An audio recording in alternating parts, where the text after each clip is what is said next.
مولانا غلام محمد بستانوی رحمۃ اللہ علیہ جانتے ہیں، قابل رشک کارنامے جو انہوں نے اپنی زندگی میں انجام دیے ہیں۔ 128 بڑے بڑے مدرسے انہوں نے اپنی زندگی میں قائم کیے، 2400 ایسے مکاتب انہوں نے اپنی زندگی میں قائم کیے تھے جن میں آج بھی ہزاروں کی تعداد میں بچے قرآن کو پڑھتے ہیں۔ 7000 سے زیادہ انہوں نے اپنی زندگی میں مسجدیں بنوائی ہیں، اور 78 انہوں نے اپنی زندگی میں مسلم بچوں کے لیے اور اپنی غیر مسلم کمیونٹی کی ایجوکیشن کے لیے اسکولوں کو قائم کیا ہے، اور 17 بڑے بڑے کالج انہوں نے قائم کیے ہیں جن میں MBBS کا میڈیکل کالج بھی ہے۔ 500 سے زیادہ MBBS بچے ان کے اس کالج سے بن کر ڈاکٹر بن چکے ہیں اور قوم کا کام کر رہے ہیں۔ 2 لاکھ سے زیادہ، میں ان کے ایک شاگرد کا مضمون پڑھ رہا تھا، 2 لاکھ سے زیادہ اسٹوڈینٹس وہ ہیں جو ان کے قائم کیے ہوئے مدرسوں میں، مکاتب میں، اسکولوں میں یا کالجوں میں پڑھ رہے ہیں۔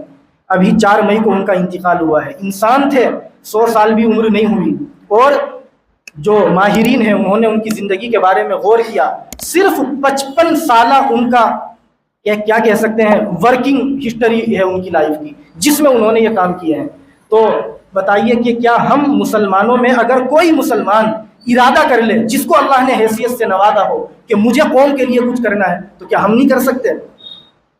ہم نہیں کر سکتے تو کم سے کم ہم اپنے کسی بچے کو اس سوچ کا انسان بنائیں کہ بیٹا آپ کو قوم کے لیے جینا ہے اور مسلم کمیونٹی کے لیے کچھ کرنا ہے۔ اپنے لیے میں نے 2 باتیں ذکر کی تھی، ایک تو یہ کہ 24 گھنٹے کی زندگی میں ہم اتنی محنت کریں کہ خوب پیسہ کمائے، خوب ترقی کرے، مگر وہ ہماری پرسنل ترقی ہو۔ یہ کوئی زندگی نہیں ہے، یہ تو ساری دنیا جیتی ہے۔ ہم وہ زندگی گزارے جس زندگی میں ہم محنت کرے، پیسہ کمائے، ترقی کرے، لیکن اپنی قوم کی فکر کرتے ہوئے اپنی زندگی گزارے۔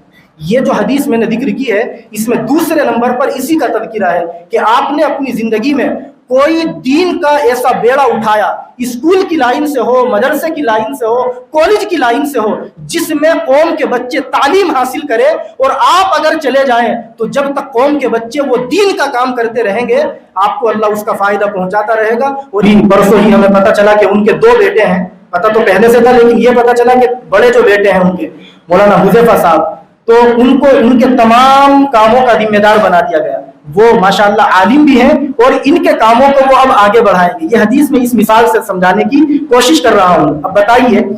باپ نے اپنی زندگی میں ایک ایسا بچہ تیار کیا جو ان کے لگائے ہوئے پودوں کو پانی دے گا اور ان کے لگائے ہوئے مدرسوں کو آگے بڑھائے گا، ان کے بنائے ہوئے قائم کردہ اسکولوں اور کالجوں کو آگے بڑھائے گا، تو بتائیے کہ ان کے ماں باپ کو کتنا اس کا فائدہ پہنچے گا۔